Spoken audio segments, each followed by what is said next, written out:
Hey there, this is Phil. Welcome back to the show. This is the Phil Vischer podcast. I am here with Skye Jethani. Hello, Phil. Hi, Skye.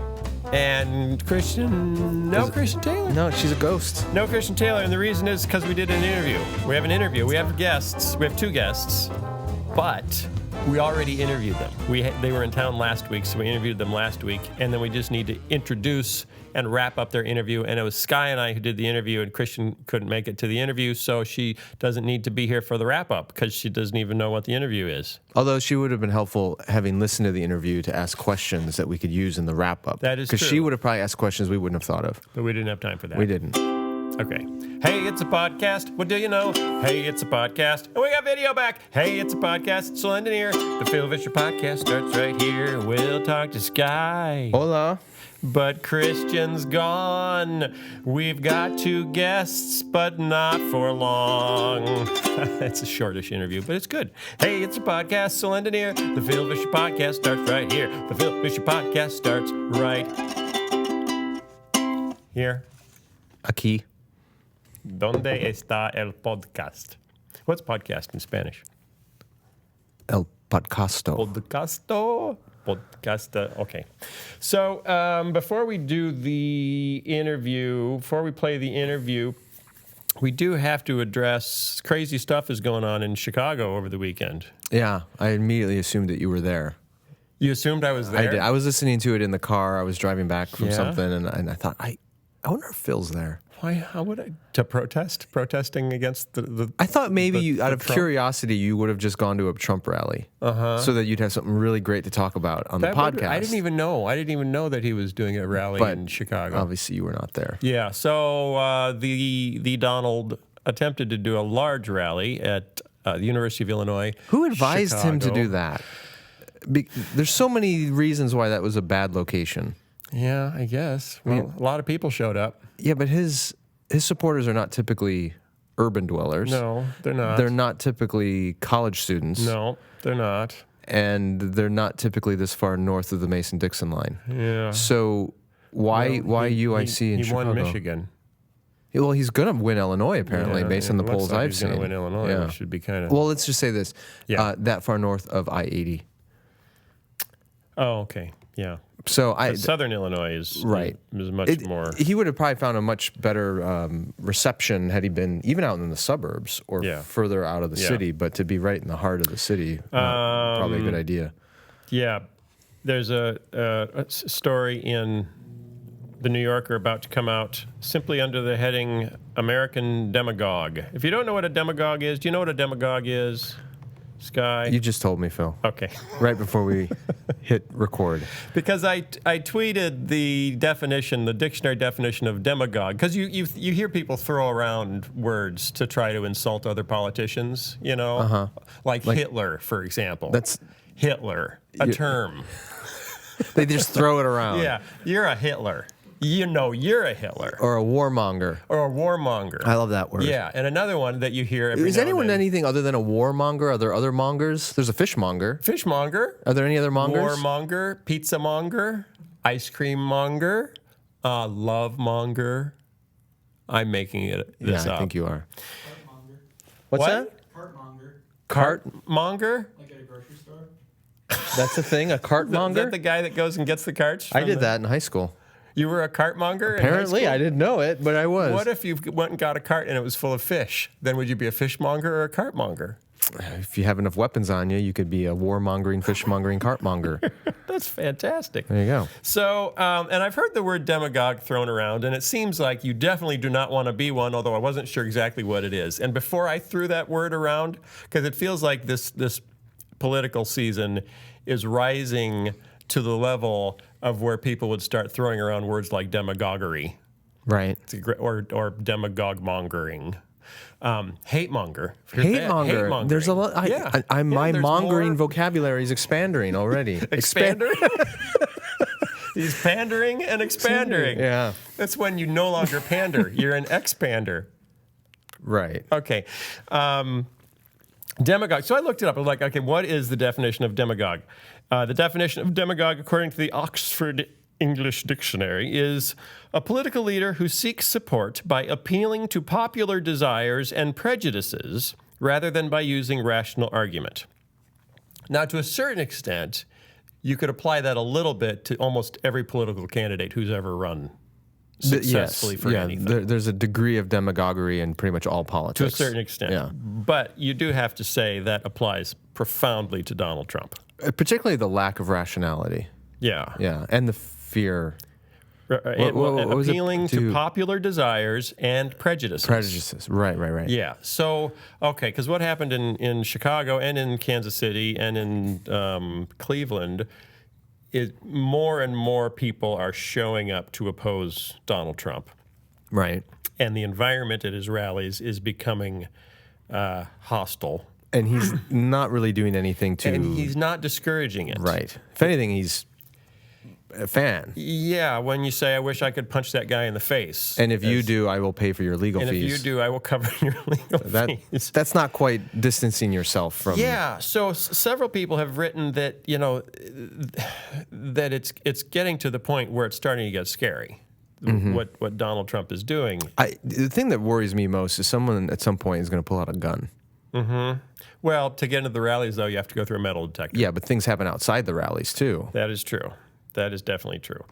So anyway, the article in the New Yorker is just entitled American Demagogue, with actually a very interesting caricature of Donald Trump. But just the first paragraph. Nearly 3 decades ago, Howard Kaminsky of Random House called on the real estate developer and self-marketing master Donald Trump at his office on Fifth Avenue. Kaminsky brought along a cover design for Trump, The Art of the Deal, its author's literary debut.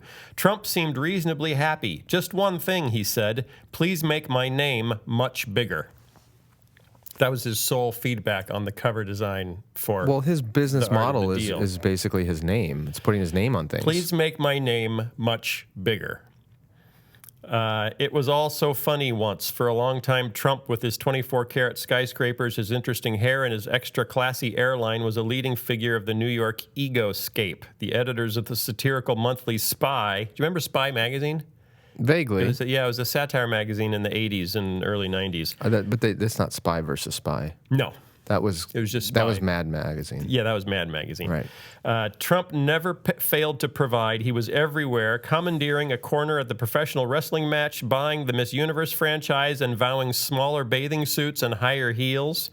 You could watch him humiliate supplicants on The Apprentice or hear him on the Howard Stern Show gallantly describing the mystery of Melania's bowel movements. Quote, I've never seen anything, it's amazing. And announcing that, quote, without even hesitation, he would have had sex with Princess Diana. Okay, why are we focusing on this? Because this person is kind of saying, okay, this man has played a role in culture, but it's the role of a joke. He's a court jester. He's a clown. Yes. You know what he is? He's a rodeo clown. He's a rodeo clown. He's a rodeo clown, and the bull's about to get him. Who's the bull? Well, I think... Or is he I think bull? I think he's a rodeo clown and a bull. Well, he's a rodeo clown full of bull. Well, my point is he's a rodeo clown. He's entertaining, but no one took him seriously, and now he's unleashed this beast on us, which is the hordes of people and protesters, and now it's going to engulf him and everyone else. That's true. Now here we are. Trump is no longer hustling golf courses, fake universities, or reality TV. He means to command the United States armed forces and control its nuclear code.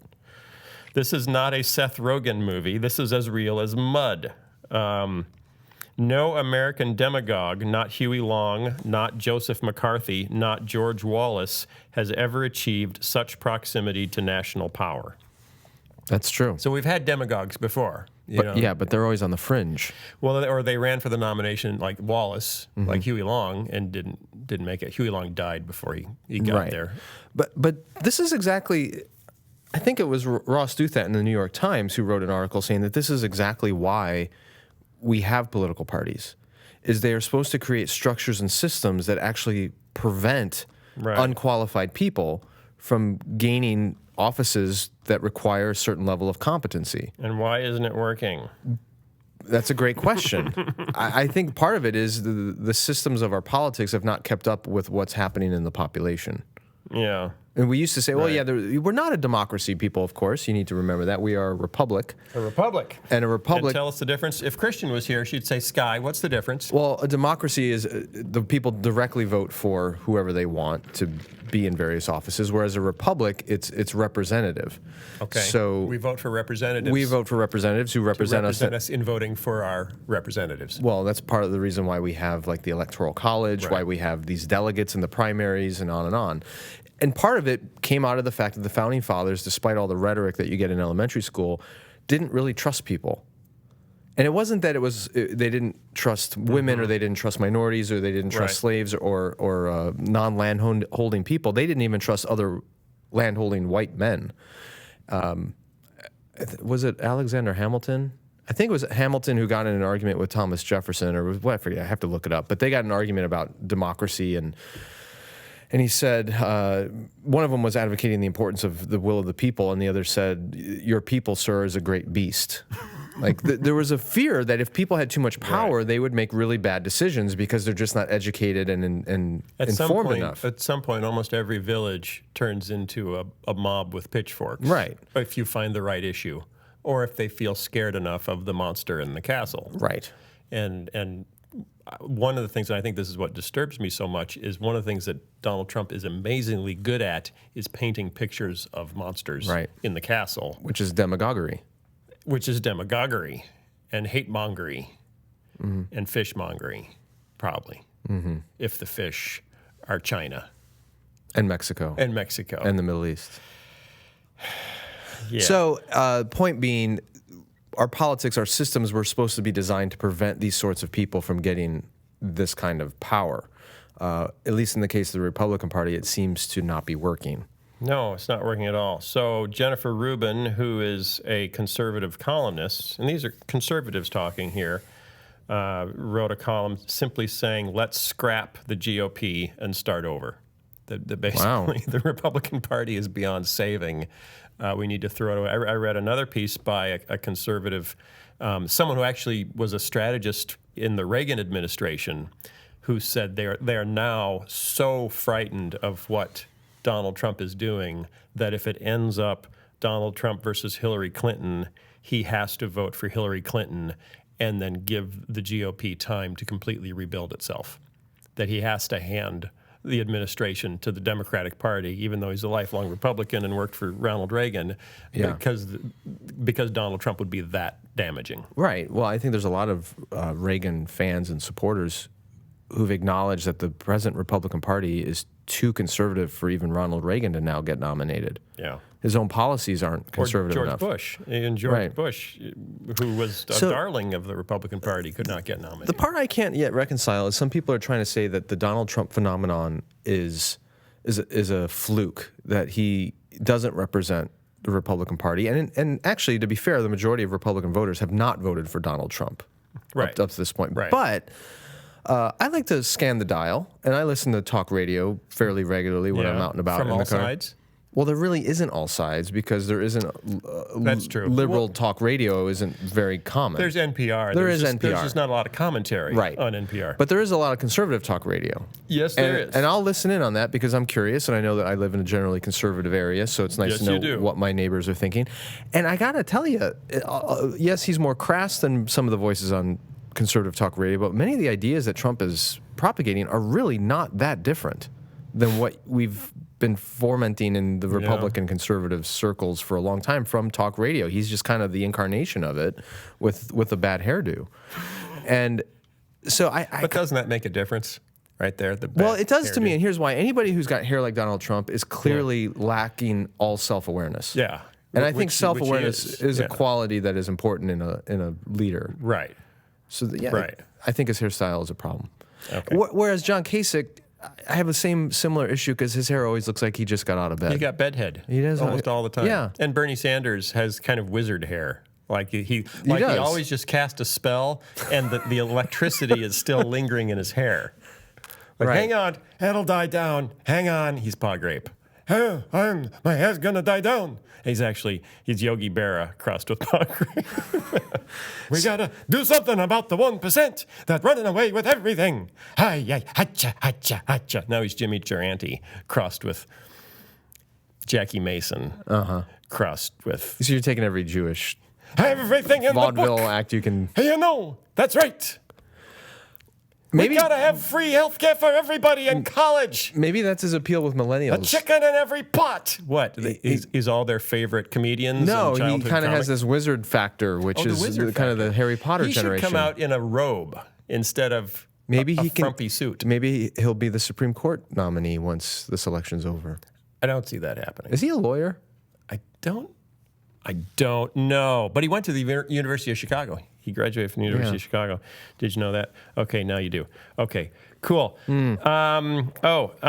This is, who is this? Jennifer Rubin says, if Trump gets the nomination, Republicans who regard Trump's message and conduct as wholly unacceptable will be obligated to leave the party, withhold their financial support, and refuse to vote for him.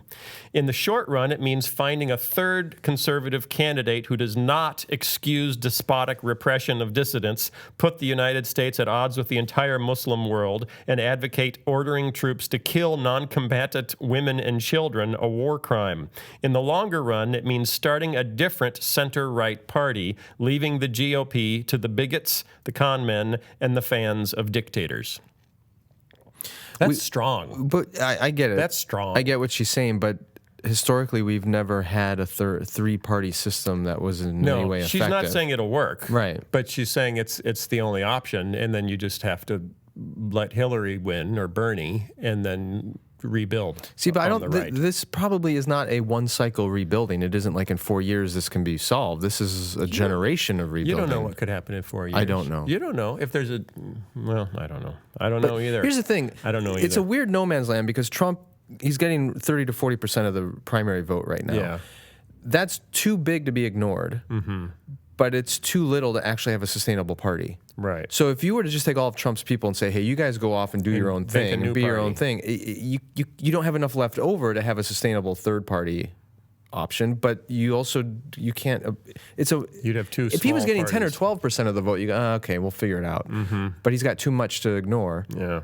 But not enough to actually take over the party entirely. We vote in Illinois tomorrow. Tomorrow, the day this podcast goes the day out. the podcast airs, Skye and I will be waiting in line. You know where my new voting station is? No. Blanchard. Our church? Our church. You're going to vote at our church? Doesn't that seem wrong? Wow. I'm going to cast out the money changers. I think if anyone in our church votes for Donald Trump, God should do something. Just, because it's holy ground. You can't vote for a despot on holy ground. It's consecrated. I love the people at our church. I have no doubt that we have 600 people, roughly? 700 with all three groups. Okay. There's got to be someone there who's supporting Trump. Yeah. In fact, he's predicted to win Illinois. So I don't know what's going on there. yeah, I'm worried this is going to divide families and neighborhoods and I'm very depressed. churches. It's not good. It's getting harder to joke about. It is because you're starting to meet people who actually support him. It's getting harder to. Yeah, and because it just keeps getting worse. Well, it keeps getting worse. and there's people on our Facebook, but your Facebook page, keeps getting worse. who are saying they support Trump.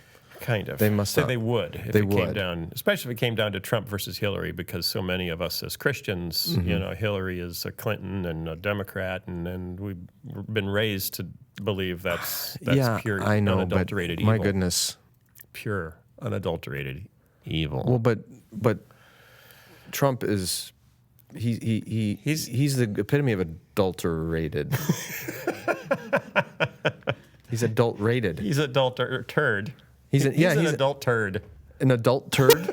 I'm sorry. An adult-sized turd. I take that back. See, now he's dragging me down to his level. Me? That's not. I didn't say it. Donald Trump Oh. is. Donald Trump is. You're accusing me of He dragging blamed you down. Bernie Sanders for the people that shut down his rally and threatened that his Right. people would start showing up at Bernie Sanders conventions, rallies. And I can't be held responsible. Bernie, you could wake up with the horse head in your bed. It's not my fault. I can't. That's because they love America. That's what he said I think about Bernie the guy. Sanders should just wake up with a bunch of Trump steaks in his bed.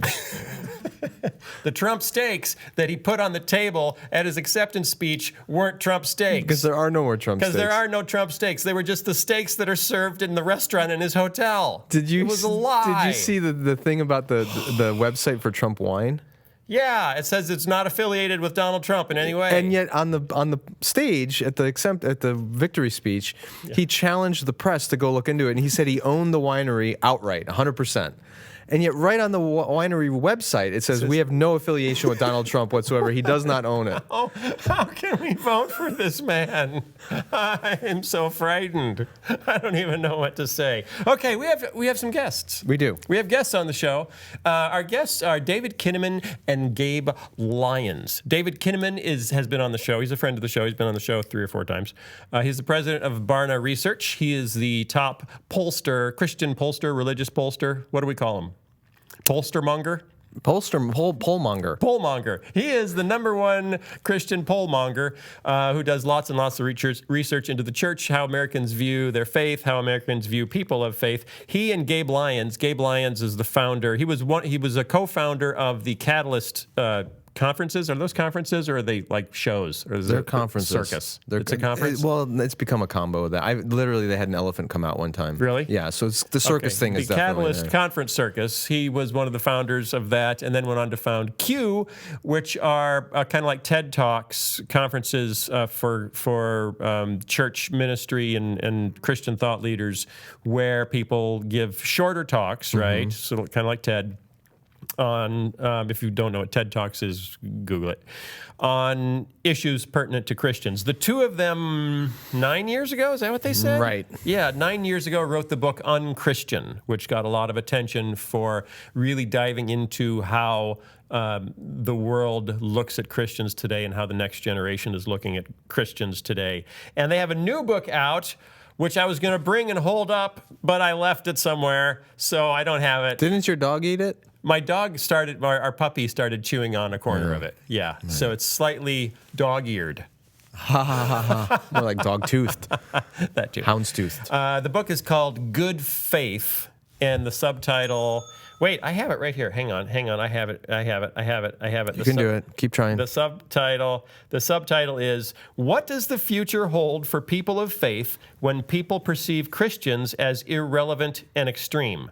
I don't think that's not the subtitle, but that's the description. The subtitle is Being a Christian When Society Thinks You're Irrelevant and Extreme. There you go. Okay. The central questions are, what does the future hold for people of faith when people perceive Christians as irrelevant and extreme? In what ways can faith be a force for good in society? And how can people of faith contribute to a world that more and more believes religion is bad? These are questions that we've been wrestling with on the podcast for 4 years. Pretty much since the beginning. And we had a conversation, it's about a 25-minute conversation with Gabe and David to talk over their new book, and here it is now. Hey, this is Phil. I'm here with Skye Jethani. Hi, Phil. Hi, Skye. We are at, where are we? We are in a nursing room. We are in a family suite. We are in the quiet nursing room at Park Community Church in Chicago. Right. I'm in a rocking chair. You're in a rocking chair. You can picture that. That's nice. I am in a squishy but not rocking chair. But we're not alone. We're not alone, and we're not nursing. We are with David Kinnaman and Gabe Lyons. Hi, guys.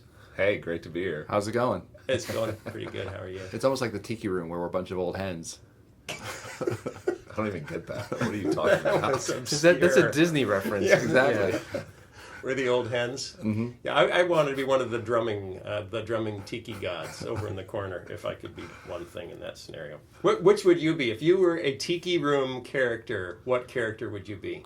I have to confess, I don't remember the tiki room characters that well. Last time I was there, tiki. Could you sing the song? Well, in the tiki room. In the tiki room. No. Actually, Mel McGowan took me to Disney a couple of years ago, but he took me to the Sam's. The bar over at the hotel at Disneyland that has the volcanoes and all that stuff. What hotel?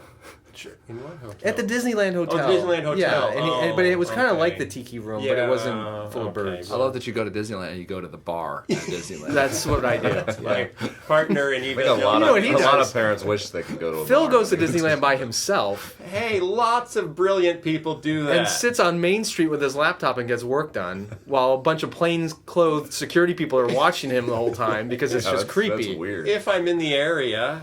It's a nice place to hang out. right. Okay, you guys, David Kinnaman, you're the president, right? President of Barna. I think we went through this before. Supreme Emperor of Barna. That's right, Supreme Emperor, friend of the show, been on the show before. Gabe Lyons, who are you? Dude, I'm a total rookie on this show. I know, you've never been on the show before. I'm no one. I'm David's friend. Well, then we'll move on. Now, Gabe is the, what do you say, founder of Q? Yeah, I can't think of a better way to King of describe Q. it. Well, what should I do with that? It's like I don't call myself a president of Q. It feels weird. You're the leader created it. the Cupid doll. Cupid doll. What? Okay. Yeah. I don't know. The Q-tip. The Q tip. He's the tip of the Q spear. Yeah, that's fantastic. And for the uninitiated, what is Q? Q is an organization. We do a lot of events. We try to help Christians think well about the world we live in, and we do a number of topics that we try to address that aren't always the easiest, but we think Christians should think well about all these things, and so we try to get them together to do it. How long has it been going on? A decade. A decade. Is this 10? Yeah, already? this Q Denver Wow. coming up, it's Wow. a decade, 10 A years. decade of the Q. And It's not the Q. That's The actually one of the Q. most annoying things when The somebody calls it I'm the gonna Q. I'm going to say It's that called for the rest of the day. Q.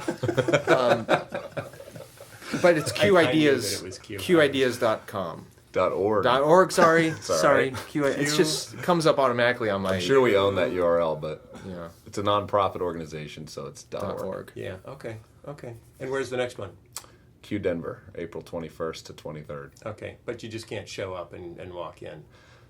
You gotta- could come and pay and walk in. Okay, you but can't- no, you really should pre-register. It's kind of a lot involved. Okay. Righto. By the way, What? my opinion, best conference out there that you can.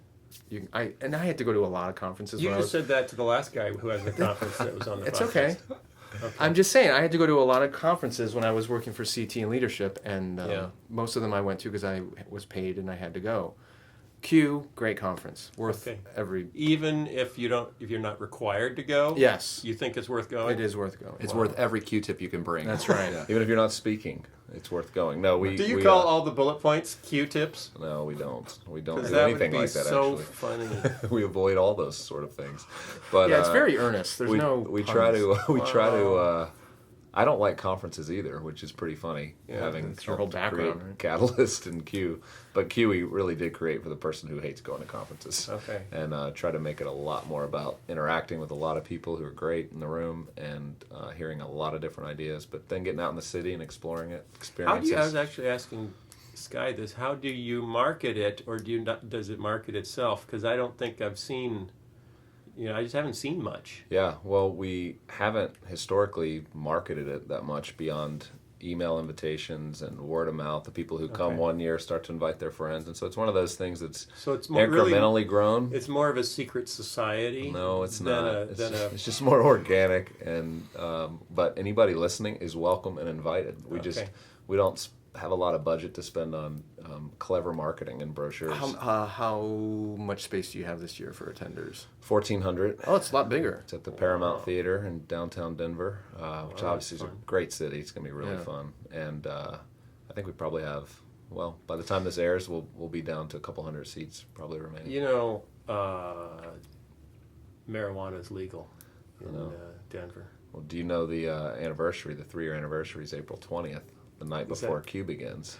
So we expect a nice haze to be kind of over the city, and a couple little year- bit of a smell of cannabis as you kind of come into the city. It's Couple going to be years- all part of the experience. During the breaks, It's people like are gonna Disney. Get, It's like during the smells. you During know, the breaks, people are going to get craft beers and brownies. Yeah. So a couple years ago, you did a Q event in Denver, but it was a smaller event. Yeah. And you had a speaker there. I forget his name, but he was talking all about the effects of legalization. Yeah, and we're doing that again at this. We're actually having 2 talks. One from a group in Denver who creates medical marijuana. Parents are flying in from all over the country to help their children who are dealing with very specific conditions, and it's helping heal them. So there'll be that talk. And then he'll also be giving a talk that actually lays out all of the downsides of recreational marijuana and what that's doing, as so many other states are considering that kind of legalization. So we have about 8 topics like that: euthanasia. We're talking about gun control, where we're basically going to hear 2 different perspectives on it, and then the audience is going to get to ask questions to the presenters. So we're going to basically have a 1,400 person Q&A interacting with those presenters around these issues. And so we have about 30 topics we get into, and it's pretty, it's pretty fun. Great. All right. Well, there's some marketing right there. You guys together, how many years ago wrote a book? 5, 6 years ago? 9 years ago. 9 years we did ago? Unchristian, yeah. I didn't realize it was that long. They're on the book of the decade schedule. We are. Yeah, I think that's a better schedule, actually. That's So that's how long it takes us to write a book. You wrote the book Unchristian. Yes, That's thank the you. product placement bill. Product placement bill. What was the conclusion? I mean, in a nutshell, what did that book Well, really, we looked at tell us that we didn't know? Well, we looked at young non-Christians and their views towards Christianity, and really the many negative perceptions that they had, especially this perception that the church was anti-homosexual. Okay. And so that was the top negative perception. 91% of young non-Christians had that negative perception. 91. Along with being That hypocritical. seems high. I'm not a statistician, but that seems high.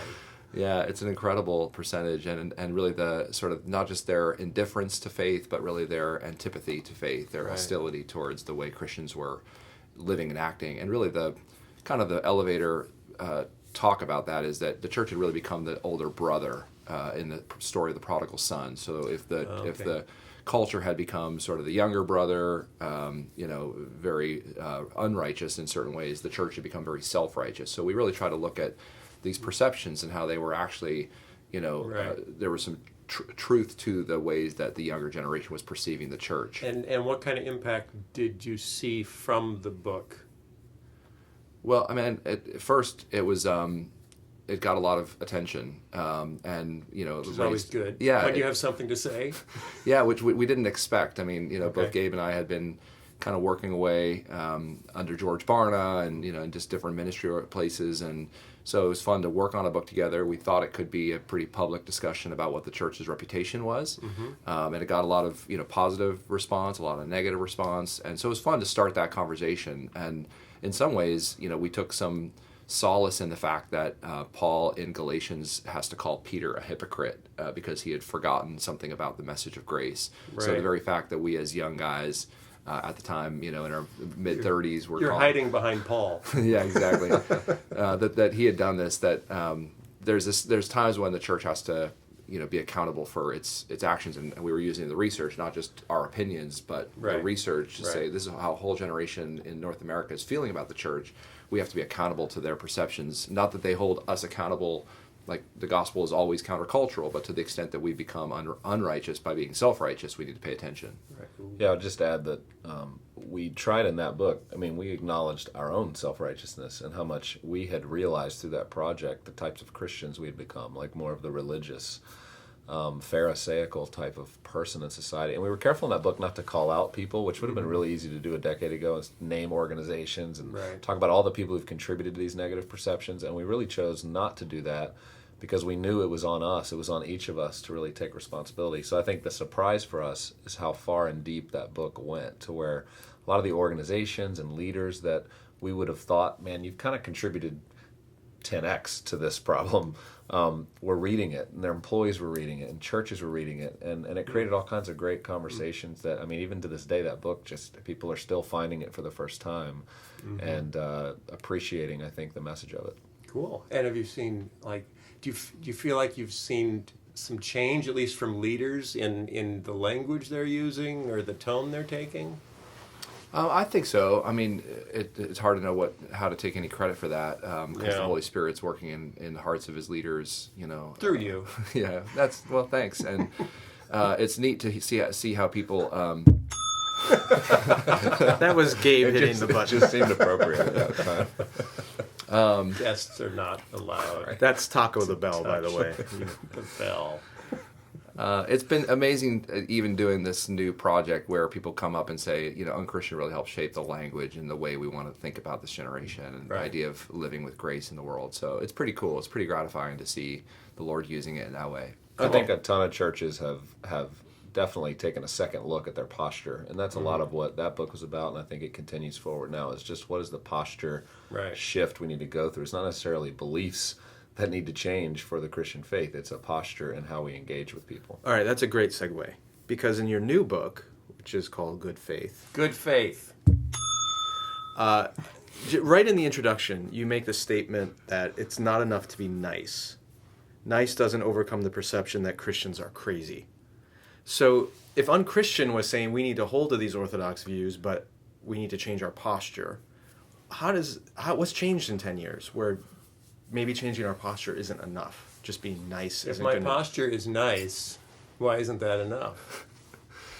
Well, the level of antipathy now isn't just consigned to the young non-Christians. That's the part of the story of this book, is that the belief that Christianity is extremist if you try to share your faith. 60% of all adults in America believe it's extremist if you try to share your faith. 52% say that it's extremist if you were to try to pray for a stranger. Religion is less and less welcome. We're very spiritual, many Americans, but there's a growing segment of Americans who have no religious affiliation at all. The rise of the nuns, not the people in the habits, the women in the habits, but the NONES. And so I want to make a movie called The Rise of the Nuns, the people in the habits. I think that. And they're actually apes. Oh, Yeah, the rise of... no, come on, they're not apes. That was sexist. I think that would make more... Wasn't that sexist? That I would- think that was sexist. I don't think that... You can't be sexist about a nun. That was racist. It was something, I'm sure. I'm sure it was. Okay, back to you. No worries. So it feels like this posture is something we have to constantly relearn in relation to where our culture is. So I feel like the question of posture is one that both Gabe and I have addressed. We started with unchristian, that we're continuing with good faith, that it's the same kind of posture, and that part of the posture today that's so necessary is having greater confidence that these beliefs matter, that it isn't just Right. about, like really I think being a lot great of us friend. are on the edge of giving it up. It's like, well, maybe they're right. Yeah. Maybe, you don't need any of this stuff to have. I mean, look at Denmark. They seem to be doing fine. In speed skating. Okay, so the title of the book is Good Faith, Being a Christian When Society Thinks You're Irrelevant and Extreme. And this isn't just you saying, I think society thinks we're irrelevant and extreme because I'm trying to sell books. This is your research. Yeah, we've been spending the last couple of years, we do as much research as any company at Barna Group on faith leaders, on Christians in America, on evangelicals, on broader cultural issues. And so for the last couple of years, we've been working on this new project. In fact, this is a little bit of a side note, but it's an important one. Gabe Lyons and I, neither on Christian nor this new book, designed to do a book together. In fact, we were working on research, private research that was just for our purposes, for things that Gabe was going to do with Q. This new project was really just about religious liberty and other kinds of questions about the sustainability of Christian organizations in this environment, because being a Christian organization is even harder because there's all sorts of new legal issues and questions that come up. And so this both times were like private studies, and so we were so compelled by the urgency of these findings that we decided to put them in a book form. So that's a little bit of the backstory as to how this book came into being. And what we really found was that 46% of Americans believe that religion is part of the problem that we're facing in our culture. We could kind of agree with them. And this is the same culture where 80% say they're Christians. That's right. Yeah. And 40%. So there's an overlap of people who say I am religious and I am part of the problem. Yeah. Americans are just so crazy in terms of, you'd have atheists who believe in prayer. Yeah. You'd have Christians who believe that religion is part of the problem. Yeah. Are they... Confused yet? But here's the more indicting fact. 42% of Americans believe people of faith, not religion, but people of faith are part of the problem. So it's not just the institutionalized religion. Yeah. Right. It's people who really are devoted to their faith. And so Yeah. part of what we're describing here is that there's a new kind of social extremism that's becoming normative for us to talk about other people as extreme if we disagree with their views. Right. While we Right. all kind of have extreme views. I mean, we all different faiths, we're devoted to certain things, like practicing the Sabbath to some people would be pretty extreme. Raising your kids and teaching them scripture would be extreme. Well, So- here's a question, because one of the things that you're looking at is what do people view as extreme? Why is that important? What's with the label extreme? Because, extreme is really good for marketing candy to kids, But once extreme something's- Sour Patch Kids. And but in our society, once something's labeled extreme, it is pushed to the margins. Okay. It's bad for society. It's bad for the public square. It can't exist anymore. It moves beyond just being annoying, which is the other point of this book, irrelevant. Like, everybody's okay with So it's okay something to being be irrelevant. irrelevant. Like, It's okay, not fine, okay it's to not be bothering me. extreme. But if you're Right, extreme, you now need to be put out of business, essentially. Right. Because you're stirring things up that... How much of this do you think has been the success of some of the really anti-religious voices, like the new atheists that after 9/11 said, no, it's not enough to just say everyone just mind your own business. We actually have to stomp out religion because, it poisons everything. Even though those are older white voices, are those really affecting young kids? Yeah, absolutely. We live in an age of increasing skepticism about all marketing and all messages and all sort of macro narratives, even for businesses and media and all, it doesn't matter what industry you're in, higher education, the church, everything is under sort of an age of disruption. And what's happening is people are very skeptical. I read an interesting article in a magazine, the marketing research industry, that was talking about how it's harder now to do marketing research with millennials because they're so jaded and skeptical about the very questions that are being asked. Right. And so one of the questions that the survey team was asking was to name a new line of soft drinks. And so they asked a group of millennials, fill in what's the name of the soft drink we should name it. And the top rated suggestion was diabetes. The sarcasm is Right? just off the charts. And so this is part of the challenge, is like extremism. It's like, we don't want soft drinks, but we consume them in record numbers. We don't want religion. We don't believe in them, Right. but we're buying them. So this is part of the thing. And I think, just to give an example of how this all hits home, and this is affecting North America, it's affecting cultures around the world. A friend of mine in Australia is saying that if you adopt a child in Australia as a Christian family, let's say you were to adopt an Indian child, you're required now to take them to Hindu worship, because it would be extreme of you to only raise them in your own faith, your adopted faith, because that's not their ethnic heritage. Mm-hmm. So this is the kind of question that's coming up. That's Australia, that's a different context, but it's the kind of thing that's happening here in the United States With as well. Western society. Yeah, where it's like religion we have to find all these ways of fine-tuning the tension, because if you're too extreme and you use your Christian conviction to adopt somebody, we don't want you to indoctrinate that kid, because that could do damage to their soul, because they have a right as a... Even though there's probably more Christians in India than there are in Australia. Yeah. I think there are. I mean, think about it, just numerically. Yeah. There are more Christians in India than there are people in Canada. All right, put that on a bumper sticker. Yeah. But, that's neither here nor there. So the first part of the book is identifying the problem. Here's what the research says. Here's how messed up everything is. And then that's where we're just supposed to put it down and say, screw it all, I give up. But you don't stop there. Good for you. Good for you. Yeah. How long were you so depressed that you couldn't go on and write more of the book? George Barna has this great line that he feels like he has the spiritual gift of discouragement. Of being discouraged or of discouraging? Well, it's hard to look at the numbers sometimes and stay upbeat. Yeah. It's the reason why we have biblical hope, not blind optimism. But you didn't stop there. God bless you. You went on. Intrepid warriors. Intrepid warriors. And the bulk of the book is really about, how would you describe it? How do we need to shift our approach to the culture? Yeah, we essentially say there's a way in which we need to live out good faith, which is really an antidote to bad religion. And that our faith brings good news. It actually brings a message of what it means as a human being to flourish, our cultures to flourish. But we try to apply good faith to a lot of the hot button issues today, from sexuality to race, to family and marriage, to hospitality and households, religious freedom and those discussions going on. Do we assimilate into the culture? Whether to bake a cake for a we do. We talk about wedding. baking cakes. We talk What's about your cake the florist. Our stance is that in the Christian community, Usually vanilla. Yeah. in the Christian community, we need to be comfortable that Christians are going to have very different convictions on that. There's plenty of bakers who the best and most loving thing they could do for their neighbor is to bake the cake. Mm-hmm. There's others where it really does go against their conscience, and to participate in a wedding ceremony. And so part of the freedom of conscience that's a human right, something the United Nations in 1948 said, this is one of the human rights for everybody in the world. You should never be coerced to do anything against your conscience.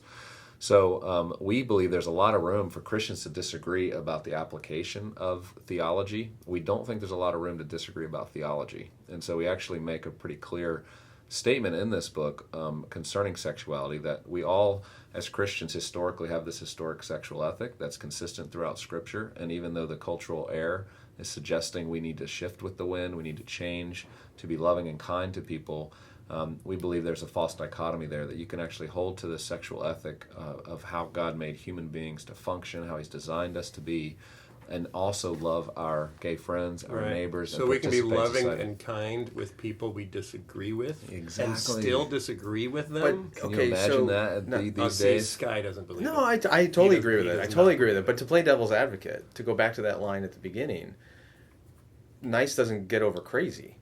The fact that you still hold to an Orthodox Christian view of sexuality means that no You're matter how crazy. nice you may be to your gay neighbors, they may still view you as completely Hateful. right. And Well, this is what we discover in the research, is this idea of being extreme is essentially on this particular issue, like you're a bigot. You really haven't been enlightened enough Right. about people's right to pursue what they want in life. And so part of what the book does is actually talk about kind of this new moral code that we have all sort of bought into Yes, within I our have culture. that right here in my notes. Which is 'Cause things I'm like fascinated by this. you shouldn't criticize someone else's life choices. You have the right to pursue whatever you desire most. And we think that's kind of undergirding why there's been a rise of acceptance of so many different things within the question of sex and sexuality, including pornography, including sex outside of marriage for heterosexuals, including same-sex relationships. There's a whole new cultural era, which is really that I am the judge of what is right for me. There's not a fixed point outside of myself that should tell me how to live my life. Okay, so I totally buy that. But here's my question. But you buy the new moral code? I do. Well, I buy that it's out there. Oh, okay. I'm not affirming it. I'm saying I agree with it. So in your research, for example, the new moral code, you should not criticize someone else's life choices. All Americans, 89% agree with that statement. Christians, it's 76%, which is less, but it's still really high. Yeah. And on through the list, the highest goal in life should be to enjoy things as much as possible. 84% of all adults say that. 66% of Christians believe whatever you want as long as it doesn't impact society. 79% of all adults say that. 61% of Christians. So Christians generally it's lower, but it's still really, really high. So is this really the problem, a failure of discipleship in our own churches as the core issue here, rather than the paganism of the culture? I think if you look at the New Testament over and over, you see that Paul is writing not about the challenges of the culture. He's talking about the faithfulness of the church. Right. In Revelation, John, both applauds and critiques as the voice of God comes through John in that Revelation. He's saying, certain churches have gotten certain things right, certain things wrong, and I think you hit the nail on the head. That we're really facing a lack of discipleship, a lack of a countercultural way of understanding. And when we watch films, we watch television, when we consume so much of what it means to be Christian, we had to take even ourselves. Like writing this book was hard because we were taking slightly stronger stands than we would have ordinarily wanted to do. And that was partly our own exercise to say, listen, if we can't say these things that have been, we can soften them down to where they don't actually mean much anymore. Right. And even in the week that we've been on the tour talking about this book, we've seen some real examples of people coming up, from churches who say, man, like we are so hungry for this safer place to have these deeper conversations. And we talk a lot about in the book the places where we've gotten it wrong. So it's not as though we're somehow, experts from the tiki room. But It all comes back to the tiki That's room. your next book, Experts from the Tiki Room. All right, we do have to wrap up because you got an event to put on, right? Yeah, we're talking to some leaders here in Chicago today. You had something to say? Well, to follow on that, one of the challenges is like 80% of pastors are saying to us, we know what we believe, but we're a little nervous to actually speak up about it. Right. Like we're worried we're going to say it the wrong way, use the wrong terminology. We're not up to date on how to say these things perfectly because it's difficult. And yet there are people at the same number, 4 out of 5 regular everyday parishioners are saying, we wish our pastors would teach us and talk about these things. We're hungry for it. We're getting no guidance. So you can see this gap exist. And we just have to speak up. We got to just start talking. And I think it has to happen amongst ourselves. All the pressure shouldn't be on pastors. but even amongst ourselves. And that's what this book's about, helping people have difficult conversations. Right. And so I think there's not any topic in here you wouldn't be comfortable like talking about with a friend, even if they disagree with you. The thing in our society is most people are scared to bring this stuff up. Yeah. This book's going to become a pretty great way to say, hey, let's talk about this stuff. Right. Blame it on David and I for bringing it up. Let's see where it goes. Well, what you're helping us with in this book is get over our passive-aggressive tendencies, because I think in the church we don't want to talk about it. It's uncomfortable, and then we lash out in the voting booth. Mad at it. Right? Comes out at Thanksgiving dinner. Right. Why'd you have to bring Trump up again? Yeah. It all comes back to Trump. Oh, look, the good faith leaders conversation. Yeah, I just got that right. Oh. One of the things that's interesting, being a market researcher, I see this all so often in the customer service work that we do, so different nonprofits or leaders, is that you end up orienting around the people who complain the loudest. And so, this is part of, I think, what is the opportunity for the church. And there's always these pendulum swings that happen within culture. Sometimes we ignore the minority and really marginalize them and just sort of ram through. We don't listen to the critics. And, again, we always should have the heart that if someone comes to criticize us out of love, that we should listen to that. But I think that sometimes pastors, I know I do this as a leader of Barna, it's sometimes so easy to worry about those 2 or 3 tweets that are going to critique you. Right. The founder of Starbucks, Howard Schultz, decided not to go to a major Christian leadership event 2 or 3 years ago, Bill Hybels' Leadership Summit, because he didn't want to have to face the criticism of living in a pluralistic world. Thank That you. was for Bill Is that Hybels' for Leadership Starbucks? Summit. No, that was not for Starbucks. So the question is, how do we lead in an era when anybody can tweet you a criticism at any time? And that's part of what I think a lot of leaders are facing, and why these difficult conversations are so front and center. Is we're so now focused on, and we see this with major nonprofits, where they don't even want to pursue a brand new cool strategy because they don't want to tick off the 2 or 3, key stakeholders, and so we have a failure of leadership in some cases. Or donors, or trustees, or everyone is looking over their shoulder to see, who could bring me down. It's hard to disciple when you're worried about your constituents. Yeah. That is so We've true. talked about this repeatedly on the podcast. Podcast is what I get at the Thai restaurant. But anyway, But we don't want to talk about it too much because we might offend some of our listeners. That's true. Yeah. Okay, one last question. Then each of you need to respond to this. What is the presidential race doing to your view of Christianity in America? Well, for me as a pollster, it's like we need to blow up the polling industry because they are completely misrepresenting religion in America. And listen, in some ways, we are actually getting what we deserve because the Christian community is so superficial in its living out faith. So when we poll superficially and we sound superficial, we shouldn't be shocked. That's right. Well, they've been slapping the evangelical label on everything, and Right. it misrepresents. Well, and you guys maybe going know on. this, but the question is, are you a born-again or evangelical Christian, yes or no? Yeah. And, I mean, probably that's- Obama would be a born-again but not an evangelical. I mean, how do you even answer that question? Yeah. And so they've been just, mostly what we find in our research, that when you measure evangelicals based on a couple of core convictions, their belief about the Bible, that you have to share your faith, that you can't get to heaven through good works, because a majority of American Christians think you can get to heaven through good works. It's a multiple choice test. Okay. It's either Jesus or you're really good, or both. And so when you look at the smaller segment of evangelical Christians, only about 7%, they're voting for Cruz. Mostly it's people who are voting for Trump tend to be more about a nominal Christian. Right. He's pulling the highest percentage of nominal Christians. Okay. So is the event so far, the debates and all of this, making you more hopeful about the future or less? Well, let me say that I think the theme verse for the election is Daniel 4, I think it's 24 or 25. God is sovereign over the kingdoms of men, and he gives them to whom he wishes. Oh, So we're going to blame God for this? I think I'm not going to follow that to its ultimate outworking if Donald Trump Well, is that's elected the argument I president. made last week. Is that Yeah. Donald Trump's a biblical plague, and maybe God is giving him to us as a form of maybe. judgment. Okay, Gabe. Yeah, I think for me, I always tend to look at these things with hope about how it's going to sort of purge out of the Christian community these things that we've labeled Christian that never were. Okay. And this pressure, and it's going to be so obvious to the world, to the country in the coming days, what we really want. I think we're going to get what we really deserve in this election and what we've asked for and what we've pandered for. And that'll create a very new conversation about what does it mean to be a evangelical, not as important, that label, but what does it mean to be a Christian who's going to follow Jesus?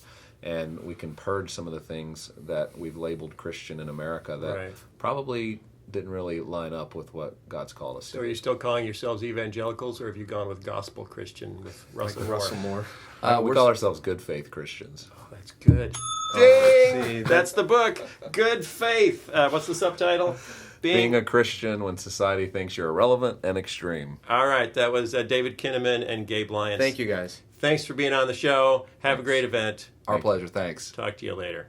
Okay, this is the book. That was the interview. That was David Kinnaman and Gabe Lyons. I'm holding the book. If you're listening, I'll describe it to you. It has a black cover with gold letters on it, and it says, Good Faith. About as large as Trump's name would have been on the cover of his book. Yes, and also in gold. Yeah. Would have also been in gold. Being a Christian when society thinks you're irrelevant and extreme. And I got to tell you, it doesn't help if we chase after demagogues for the society to not look at us as irrelevant and extreme. Right, but as I think David said in the interview, which was a week ago from when I heard it, the polling is kind of wonky on this because not as many evangelicals are supporting Trump as sometimes the media would let you know. You're much less likely to support Donald Trump if you're a Christian who actually goes to church. Right. As opposed to a Christian who doesn't go to church and just calls yourself a Christian. So if you're nominal, cultural Christian, more likely to support Trump than... So if you are... Basically, to decide if you're a typical irrelevant Trump supporter, you're white, you didn't go to college, you call yourself a Christian, but you don't go to church. Right. You're probably a Trump supporter. Well, not probably. You're more likely to be a Trump supporter. Definitely. 100% guaranteed you're a Trump supporter. There you go. Have I offended anyone? Actually, the one last thing to that. I was watching Meet the Press, which I normally don't watch because it's on Sunday morning, but I watch it late. You know, I watched that this week too. And there was a stat looking at the states where Trump had won, and the two consistent things about all the states where he's won and where he's currently leading are those are states that have a higher than 5% unemployment rate, and states with higher than 8% minorities or African American minorities. Yeah. And the second one was interesting because it wasn't obviously African Americans who are voting for Trump, but white people who live in states with high percentages of minorities. Because they don't like minorities? Bingo. Huh. Well, or they blame minorities for low economic growth, things like that. I don't know how Mr. Trump, how you stand up in front of these rallies where you see, oh, look, 99% of my supporters are white and 99% of these protesters that we're kicking out are brown. Yeah, but he's got Ben Carson now. Yeah, did you see Saturday Night Live? I did. The cold open of Saturday Night Live was quite funny last week with Ben Carson holding a Trump stake on a Trump stake on his eye because he got beaten up at a Trump rally after endorsing Donald Trump. Not the real Ben Carson, and it didn't really happen, and there's no such thing as a Trump stake. That's a lie, but it was funny. Anyway, all right, we got to wrap up. So thanks to Gabe and David for being on the show. They squeezed us into a very tight schedule, so we appreciate it. They're traveling like crazy, which is why we had no video, because we had to go to them. They didn't have time to come to us. Right. But we'll try to get them in studio next time. And they may be coming to a town near you, so go to Barna and see where they're going to go. I actually just got a text from David today saying that he just got home from the tour. So it's over? It's over. I'm sure they're doing other things. You are not going to be able to go to the tour because it's done. Sorry, you missed it.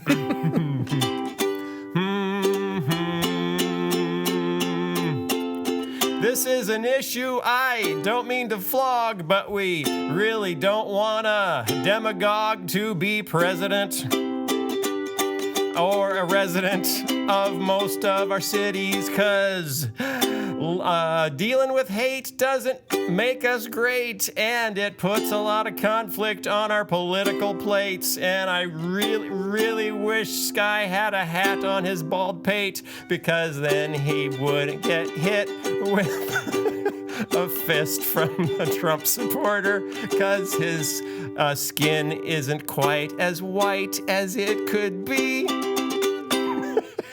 Oh my. You're a ukulele monger. Thanks, everybody. We'll see you next week. See you guys. Bye.